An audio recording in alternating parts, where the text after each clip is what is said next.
పరిశుద్ధ ప్రేమ కలిగిన మా రాజా, నీ ఘనమైన నామానికి వందనములు, స్తోత్రాలు ప్రభా.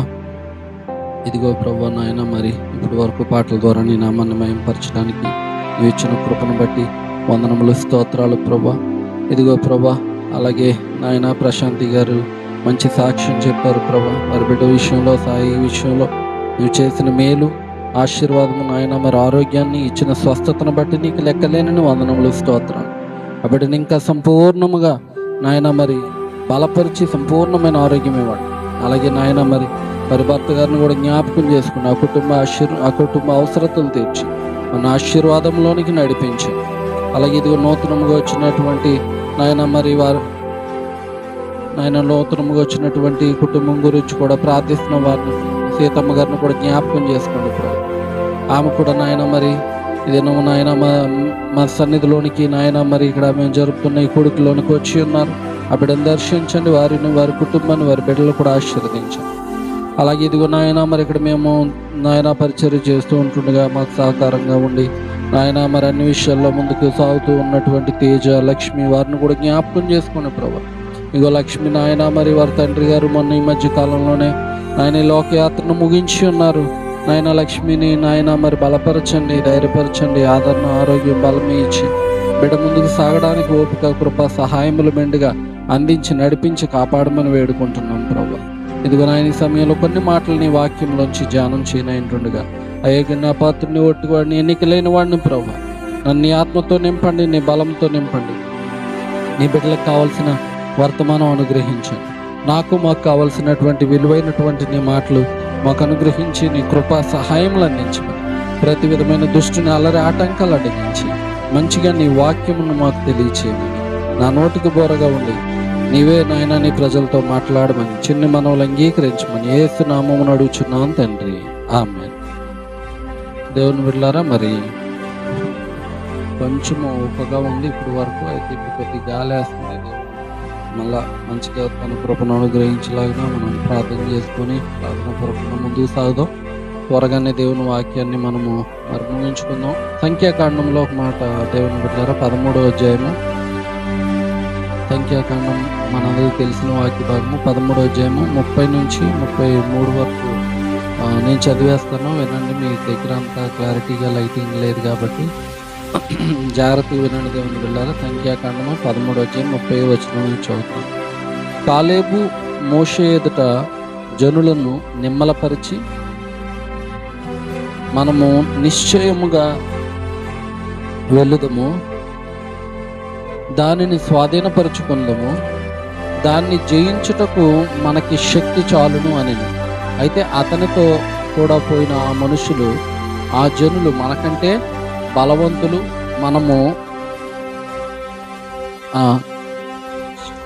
మనం వారి మీదకి పోజాలమని, మరియు వారు తాము సంచరించి చూసిన దేశమును గూర్చి ఇశ్రాయేలీయులతో చెడ్డ సమాచారం చెప్పి, మేము సంచరించి చూచిన దేశము తన నివాసులను భక్షించే దేశము, దానిలో మాకు కనబడిన జనులందరూ ఉన్నత దేహులు, అక్కడ నెఫీలీల సంబంధులైన అనాకు వంశపు నెఫీలీలను చూచితిమి, మా దృష్టికి మేము మెడతల వలె ఉంటుంది, వారి దృష్టికి కూడా అట్లే ఉంటుందండి.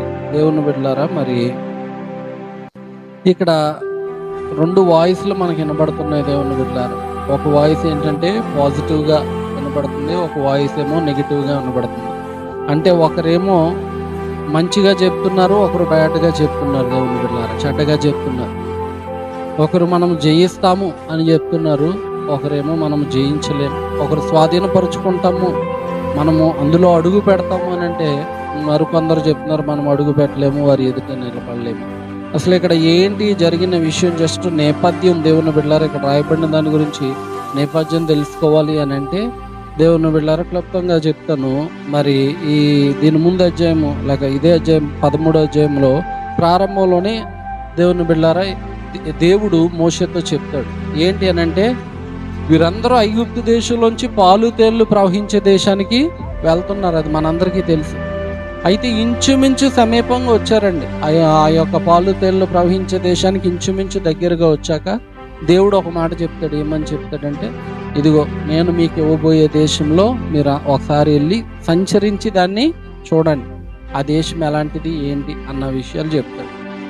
దేవుడు మరి ఎప్పుడైనా కూడా ఆయన మనకి ఇవ్వబోతున్న దేశాన్ని కానీ, ఇవ్వబోతున్న ప్రాంతాన్ని, ఇవ్వబోతున్న ప్రతి విషయాన్ని కూడా మనం తెలుసుకున్న వారమై ఉండాలనేది దేవుని ఉద్దేశం. దేవుని బిడ్డలారా, అందుకే దాన్ని మీరు సంచరించి చూడండి అని చెప్తాడు. ఆదికాండంలో నేను బైబిల్ స్టడీ చెప్పినప్పుడు అబ్రహాముతో అదే మాట చెప్తాడు కదండి. ఆదికాండంలో ఇప్పుడు చదవక్కర్లేదు, 13, 14 అధ్యాయాల్లో ఉంటాయి దేవుని బిడ్డలారా. 17వ అధ్యాయంలో కూడా మధ్య భాగంలో ఉంటుంది.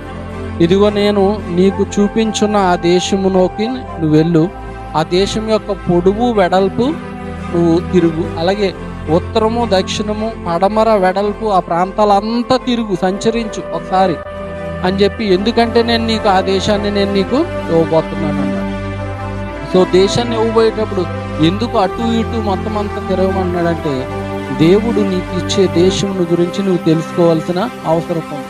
ఆ దేశం ఎటువంటిది, ఎలాంటి ప్రాంతము, ఏ విధంగా అది ఉండబోతుంది, ఏ విధంగా నీవు అక్కడ ఉండబోతావు, ఎలాగ నువ్వు సంచరించబోతావు, ఎంత గొప్ప దీవెన దేవుడు నీకు ఇస్తున్నాడు, ఎంత ఉన్నతమైనది ఇస్తున్నాడు అనేది నీకు తెలియాలి. అందుకే వీరికి ముందుగానే ఒక ఇన్ఫర్మేషన్ ఐగుప్తులో ఉన్నప్పుడే చెప్తాడు, మీరు ప్రవేశించబోయేటువంటి ఆ దేశము మరి పాలు తేనెలు ప్రవహించే దేశము, అందులో లోటు అనేది లోపం అనేది లేకుండా ఉంటారు అని చెప్తాడు. అయితే దగ్గరకు వచ్చేసరికి సంచరించి చూడమన్నాడు.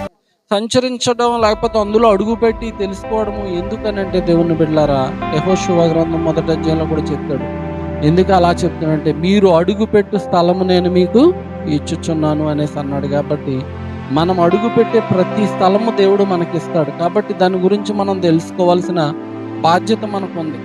మరి అలాగే దేవుని బిడ్డలారా, ఈ సంవత్సరంలో దేవుడు నాకు ఏం ఆశీర్వాదం ఇవ్వబోతున్నాడు, ఈ సంవత్సరంలో ఏం మేలు దేవుడు చేయబోతున్నాడు, ఈ సంవత్సరాంతంలో నేను ఏం పొందుకోబోతున్నాను అనేది కూడా నువ్వు తెలుసుకోవాలి. దేవుని బిడ్డల, మాకు తెలియదండి, మాకు ఎవరో చెప్పలేదంటే, నువ్వు దేవుని సన్నిధిలో మోకరించి ప్రార్థన చేస్తే దేవుడే నీకు తెలియజేస్తాడు. ఆయన నీ విషయంలో ఏం చేయబోతున్నాడు, ఎలా చేయబోతున్నాడు అన్న ఆశీర్వాదాన్ని ఆయనే ప్రకటిస్తాడు. కాబట్టి ఖచ్చితంగా తెలుసుకోవాలి దేవుని బిడ్డలారా. తెలుసుకోకుండా దేవుని బిడ్డలారా, ఇప్పుడు ఒక కోర్సు తీసుకుంటున్నాము అని అంటే, ఒక దాంట్లో జాయిన్ అవ్వబోతున్నామంటే, అది తీసుకున్నాక నెక్స్ట్ ఎలాగుంటుంది, ఫ్యూచర్ ఏం తీసుకోవాలి, దానికోసం ఎలా చదువుకోవాలి, ఎలా కష్టపడాలి, ఏ డైరెక్షన్లో వెళ్ళాలి, ఇవన్నీ తెలిస్తేనే దేవుని బిడ్డలారా అందులో మనం ముందుకు సాగుతాం. కాబట్టి అలా వెళ్ళమని చెప్తాడు. చెప్పినప్పుడు ఎవరెవరిని పంపించమంటాడంటే, 12 గోత్రాలు ఉంటాయండి ఇశ్రాయేలీయులు. 12 గోత్రాల్లోంచి ఒక్కొక్క గోత్రంలోంచి ఒక్కో మనిషిని పంపించమంటాడు. పంపించమన్నప్పుడు ఒక్కో మనిషి 12 గోత్రాల్లోంచి అలా 12 మంది వెళ్తారు సంచరించి చూడడానికి. వెళ్ళినప్పుడు దేవుని బిడ్డలారా, ఆ 40 రోజులు సంచరించి చూసి అక్కడ ఉన్న ద్రాక్ష పళ్ళు, అక్కడ ఉన్న చాలా విలువైనవన్నీ కొన్ని కోసుకొని తీసుకొచ్చి ఇప్పుడు ఇక్కడ మనం చదివిన వాక్య భాగంలో రిపోర్ట్ ఇస్తున్నారన్నమాట అక్కడ నుంచి వచ్చినటువంటి వారు. అయితే ఆ రిపోర్ట్ మనం గమనించి చూసినట్లయితే దేవుని బిడ్డలారా, 2 రకాల రిపోర్ట్లు వచ్చినాయి. ఏంటంటే 10 మంది అంటే 10 గోత్రాల వారు కలిపి ఒక రిపోర్ట్ చెప్పారు. ఒక 2 గోత్రాల వారు, వాళ్ళు ఎవరంటే కాలేబు, యెహోషువ అన్న వీళ్ళిద్దరు మాత్రం వేరే రిపోర్టు చెప్పారన్నమాట. అంటే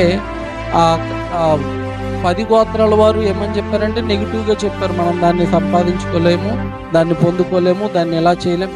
అయితే ఇద్దరు చెప్పిన దాంట్లో మాత్రం కామన్గా ఉన్నది ఒక పాయింట్ ఉంది. అదేంటంటే అది మిక్కిలి మంచి దేశము, చాలా ఉన్నతమైన దేశం అనేది అయితే చెప్పారు. నిజంగా దేవుడు ఉన్నతమైన దాన్ని, ఉత్తమమైన దాన్నే మనకి అనుగ్రహిస్తారు. అయితే వాళ్ళకి వీళ్ళకి తేడా ఉన్నదల్లా ఏంటంటే, వీళ్ళు చెప్పిన 10 మంది చెప్పింది ఏంటంటే దేవుని బిడ్డలారా, అయ్య బాబు అక్కడ మేము నెఫీలీలు అన్న వాళ్ళని చాలా ఎత్తుగా ఉన్న మనుషుల్ని చూసాము, వారు ఉన్నత దేహులు, వారు బలవంతులు, ఆ దేశంలో మనం అసలు అడుగు పెట్టలేము, వాళ్ళని జయించలేము, అక్కడికి వెళ్ళలేము, ఆ దేశాన్ని స్వాధీనపరుచుకోలేమని చెప్పి. కానీ కాలేబు, యెహోషువ వాళ్ళు చెప్తున్న మాట ఏంటంటే, ఖచ్చితంగా మనము వెళ్తాము, స్వాధీనపరుచుకుంటాం, దేవుడు ఇస్తాడు, జయాన్ని ఇస్తాడు, అందులో అడుగు పెడతాము అనేసి చాలా కాన్ఫిడెంట్గా వీళ్ళు చెప్తున్నారు. ఇక్కడ మనం చూసినప్పుడు మెజారిటీని చూస్తే ఎక్కువ మంది చెప్పింది ఏంటి అని అంటే 10 మంది చెప్పారు దేవుని బిడ్డలారా, ఇది మన వల్ల కాదు.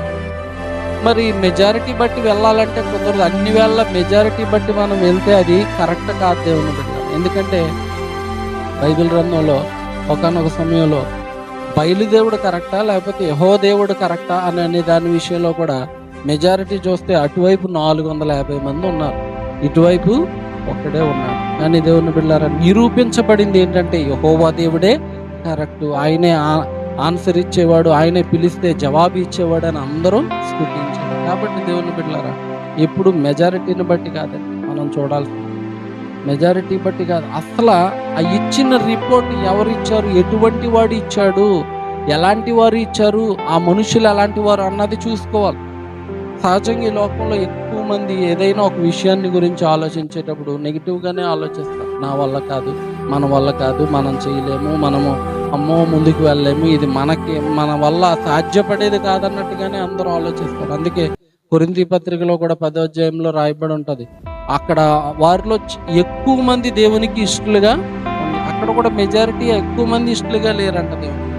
మరొక చోట వాక్యం రాయబడి ఉంటుంది, వారందరూ గొర్రెల వలె త్రోవ తప్పి నశించారు, అందరూ ఎక్కువ మంది. కాబట్టి దేవుని బిడ్డలారా, ఎక్కువ మంది మెజారిటీ ఇలా ఉంది కాబట్టి వాళ్ళే కరెక్ట్ అని ఎప్పుడు అనుకోవద్దు. కానీ దేవుని బిడ్డలారా, రిపోర్ట్ తీసుకునేటప్పుడు నిజంగా అలాగే వాళ్ళ రిపోర్ట్ తీసుకుంటే అక్కడే ఆగిపోదురు, వారు ముందుకి వెళ్ళలేకపోదు.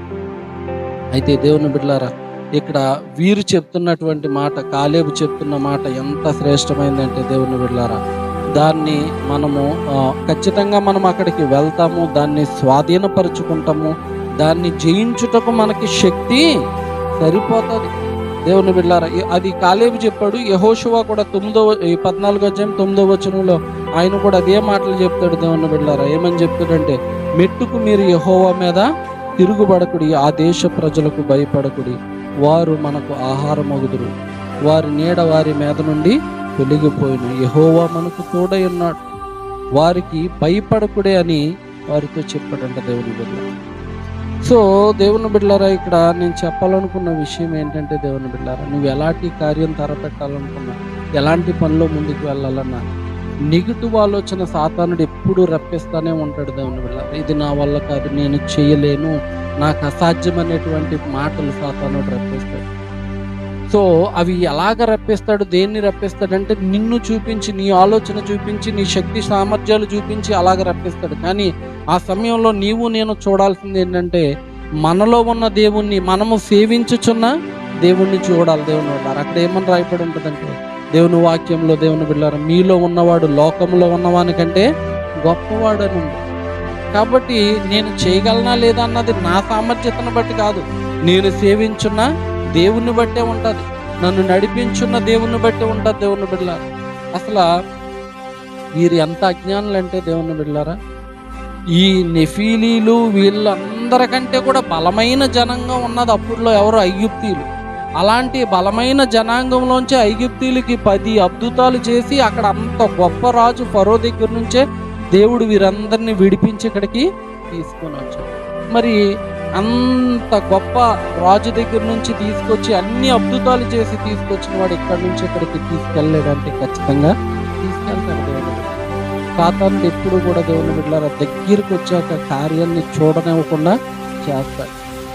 దేవుని బిడ్డలారా, పరమగీతాల్లోని ఒక మాట రాయబడి ఉంటుంది. దేవుని ఏమని ఉంటుందంటే, మన యొక్క ద్రాక్ష తోటలు పూత పట్టి ఉన్నవి, ద్రాక్ష తోటలు ఇవన్నీ కూడా పూతకు వచ్చినాయి. కానీ అక్కడ అప్పుడు ఏమని రాయబడి ఉంటుందంటే, అక్కడ రాయబడిన మాట ఏంటంటే, పంటను చెరుపు గుంట నక్కల్ని పట్టుకోండి. పూతకు వచ్చినప్పుడు, పూత అంటే ఏంటండి, నెక్స్ట్ కాయ వచ్చేస్తుంది అన్నమాట. నెక్స్ట్ ఆశీర్వాదంలో అడుగు పెట్టబోతున్నాం, దీవెనలో అడుగు పెట్టబోతున్నాం, దగ్గరగా ఉన్నామనగా సాతానుడు అప్పుడే ఏదో ఒక ఆటంకం వేసి, చాలాసార్లు చెట్ల మీద చూసినప్పుడు మేము మొలగ చెట్టు చూస్తాం, ఫస్ట్ చిన్న పూత ఉంటుంది, ఉడతలు వచ్చి తినేస్తూ ఉంటాయి. దేవుని బిడ్డలారా, ఆ కాయని అవనే. అలాగే సాతానుడు కార్యము చూడకుండా ఆపుతాడు. ఇక్కడ 10 మందిలో దూరం అలా చేస్తాడు. కానీ విశ్వాసము కలిగిన ఇద్దరు మాత్రము దేవుని బిడ్డలారా చెప్తున్నారు, దేవుడు మీరు కనుక ఆయన యందు మెట్టుకు ఆయన మీద మీరు తిరగబడవద్దు, ఆయన యందు విశ్వాసం ఉంచండి, ఖచ్చితంగా ఆయన మిమ్మల్ని నడిపిస్తాడు.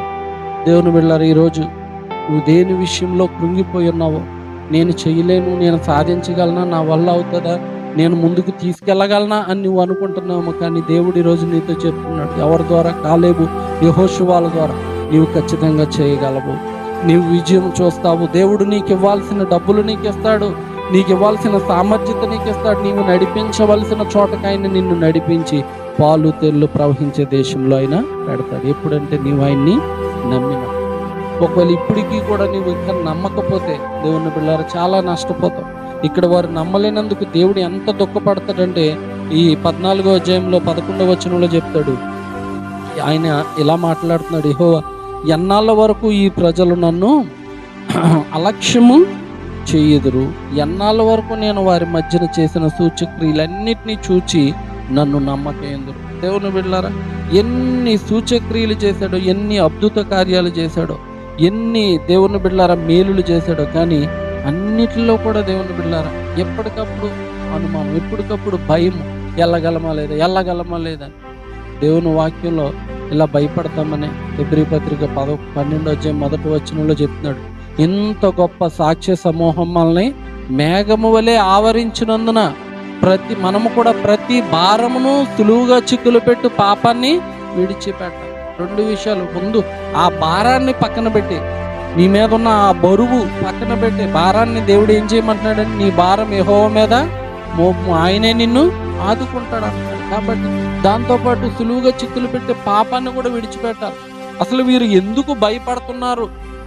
భయం ఎందుకు ఒక వ్యక్తిలో వస్తుందంటే, ఏ వ్యక్తి అయితే దేవుని బిడ్డలారా దేవుని మీద ఆనుకోండో, ఏ వ్యక్తిలో అయితే భక్తి అనేది ఉండదో ఆ వ్యక్తికి ఆటోమేటిక్గా భయం. ఈ కాలేబు యెహోషువాలు దేవుణ్ణి అనుసరించి భయభక్తులు కలిగిన వారు, భక్తి కలిగిన వారికి భయం ఉండదు. ఫ్యూచర్ మీద వారికి చాలా నిరీక్షణ ఉంటుంది, దేవుడు చూసుకుంటాడనే గొప్ప నమ్మకం. సామెతల గ్రంథంలో ఉంటుంది, నీతిమంతుడు సింహము వలె ధైర్యముగా ఉంటుంది. నీ భక్తి నీకు ధైర్యాన్ని పుట్టించును, నీ యథార్థ ప్రవర్తన నీ నిరీక్షణకి ఆధారమవును. కాబట్టి దేవుని బిడ్డలారా, నీవు చేయాల్సిందల్లా భక్తి చేసుకుంటూ వెళ్ళిపోతావు. అదే నీకు నిరీక్షణ ఇచ్చేస్తూ ఉంటుంది. ఆ భక్తే నీకు ధైర్యాన్ని ఇస్తుంది, అదే నీకు విశ్వాసాన్ని ఇస్తుంది. నేను భక్తి చేస్తున్నాను కదా, దేవుడు నన్ను విడిచిపెడతాడు, దేవుడు కృప చూపుతాడు, దేవుడే నడిపిస్తాడు, దేవుడే ఈ సమయంలో నన్ను చేయి పట్టుకొని అది అంత క్లిష్టమైన పరిస్థితి అయినా ఆయన నడిపిస్తాడని ధైర్యం వస్తుంది దేవుడు. అందుకే దావీదు భక్తుడు ఎంత ధైర్యవంతుడంటే 27వ కీర్తన 3వ వచనంలో ఆయన చెప్తాడు, నా మీదకి దండు దిగినను నేను అందులో భయము విడవకుండా. ఒక పెద్ద దండు నా మీదకి వచ్చినా కూడా. ఇంకో చోట 3వ కీర్తనలో అంటాడు, 10,000 మంది దండెత్తి నా మీద మోహరించను నేను ఏ అపాయనకు భయపడి. ఎందుకంటే ఆ పైన చెప్తాడు, యెహోవా నాకు ఆధారం. కాబట్టి దేవుని బిడ్డలారా, నువ్వు దేవుణ్ణి ఆధారం చేసుకోవాలండి, దేవుణ్ణి నువ్వు బలముగా చేసుకోవాలి. దేవుని బిడ్డలారా, ఆయన్ని శక్తి, ఆయన్ని నడిపించేవాడు. అపోస్తులైన పౌలు అంటాడు, ఏమని అంటాడంటే, నన్ను బలపరచువని అందే నేను సమస్తము చేయను. దేవుడు మనల్ని బలపరిచేవాడండి. మనం బలహీనలమే కానీ, శక్తిహీనలమే కానీ, చేతకాని వారమే. ఒక్కోసారి దేవుని బిడ్డలారా తొట్టిల్లిపోయే వాళ్ళం, పడిపోయేవారం కూడా. ఆయన ఆ సమయంలో కూడా యెహోవా కొరకు ఎదురు చూస్తే మళ్ళా ఆ పడిపోయిన స్థితిలో మన దగ్గరకు వచ్చి మనల్ని చూసి జాలిపడి మన మీద కనికరపడి మనం తిరగాలనే, దేవుని వైపు తిరగాలనే మనసు ఉంటే ఖచ్చితంగా మళ్ళా ఆయన మనలో చేర్చుకునేవాడు. ఆయనలో మనల్ని చేర్చుకొని మళ్ళా బలవంతులుగా. పేతురు గురించి అనేక సార్లు నేను చెప్తాను, పేతురు అనేక సార్లు తొట్టిల్లిపోయాడు కానీ దేవుడు విడిచిపెట్టాడు. ఎందుకంటే పేతురు కూడా పశ్చాత్తాపడే అనుభవం కలిగి ఉన్నాడు. కాబట్టి ప్రతిసారి దేవుడు పేతురు దగ్గరికి రావడము, ఆయన్ని బలపరచడం, ఆఖరికి అలాగ బలపరుస్తూ అలా కొద్ది రోజులు బలపరిచిన తర్వాత ఒకనొక సమయానికి బలమైనటువంటి యోధుడుగా అయిపోయాడు, గొప్ప దైవజనుడిగా అయిపోయి దేవుని బిడ్డలారా అద్భుత కార్యాలు చేయగలిగే శక్తిని దేవుడు పేతురికి ఆయన నీడ పడితే అనేకులు స్వస్థపడేలాగా దేవుడు చేశాడు. కాబట్టి దేవుని బిడ్డలారా, దేవుని వైపు ఆ పౌలు భక్తుడు చెప్పినట్టు నన్ను బలపరచువని అందు నేను సమస్తము చేయగలను. కాబట్టి బలపరిచేవాని ద్వారా మనం ముందుకెళ్ళాలి. దేవుని బిడ్డలారా, ఆ మనుషుల్ని చూసి మనం ఆగిపోవడం కాదు, ఉన్నత దేహులని చెప్పి మనము వెనక్కడుగు వేయడం కాదు. దేవుని బిడ్డలారా, దేవుడు ఉన్నాడు, ఏమైనా ఆయన చూసుకుంటాడని మన అడుగు ముందుకి వేసినప్పుడు దేవుడు కూడా చెప్పేది సాగిపోవుడి అనే ఆయన చెప్తాడు. అప్పుడు బలపరుస్తాడు మన విశ్వాసాన్ని బట్టి. దేవుని బిడ్డలారా, అయితే ఎప్పుడైతే అపనమ్మిక ఉంచుతామో దేవుని బిడ్డలారా, ఇక్కడ అన్నాడు, ఎన్నాళ్ళ వరకు నేను వీళ్ళని సహించాలని. వాళ్ళని ఇప్పుడే మోషేతో చెప్తాడు, ఈ జనం అందరిని ఇప్పుడే నేను నాశనం చేస్తాను తెగులు చేత. ఇదిగో మోషే, నీకు ఒక నిన్ను గొప్ప వ్యక్తిగా చేసి ఈ జనం కంటే మహా బలము గల గొప్ప జనం నీ వలన పుట్టిస్తానని చెప్తే, వద్దు ప్రభు అని ఆయన దైవజనుడిగా అడ్డుపడతాడు, వారిని ఏమి చేయొద్దని చెప్తాడు. అయినప్పటికీ దేవుడు చెప్పినటువంటి ఒక మాట నేను చెప్పి ముగిస్తున్నాను దేవుని బిడ్డలారా. అదేంటంటే, దేవుని బిడ్డలారా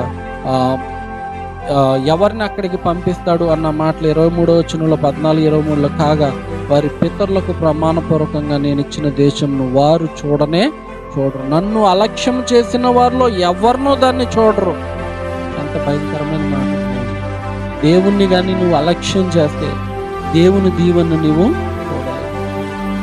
ఏ విషయంలో అలక్ష్యం చేసినా, వీళ్ళు 2 విషయాల్లో అలక్ష్యం చేశారండి. 2 పొరపాట్లు ఏవి చేయకూడదు అయ్యే చేశారు.